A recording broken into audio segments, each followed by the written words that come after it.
অহাকালি হয়তো আমি এখন লণ্ডন মিউজিয়ামৰ লগত বুজাবুজিৰ চুক্তি স্বাক্ষৰ কৰিম যে 2027 চনত আমি বৃন্দাবনী বস্ত্ৰভাগ অসমলৈ আনিম।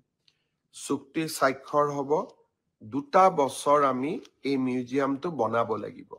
খানাপাৰাত তাৰ কাৰণে আমি মাটিৰো আবণ্টন দিছো সাংস্কৃতিক বিভাগক।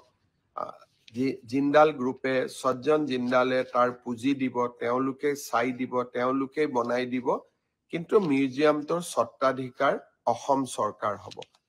আৰু বৃন্দাবনী বস্ত্ৰভাগ আমি লৈ আহিম, আমি প্ৰদৰ্শন কৰোৱাম, আৰু বৃন্দাবনী বস্ত্ৰভাগ আমি দিল্লী, মুম্বাই আদিলৈকেও লৈ যাব চেষ্টা কৰিম, যাতে ভাৰতেও মহাপুৰুষগৰাকীৰ বিষয়ে আৰু এবাৰ জানিব পাৰে, তেখেতৰ অমূল্য অৱদানৰ বিষয়ে জানিব পাৰে, আৰু অসমীয়া সভ্যতা কিমান চহকী আছিল তাক যাতে ভাৰতবৰ্ষৰ আন জনগণেও জানিব পাৰে।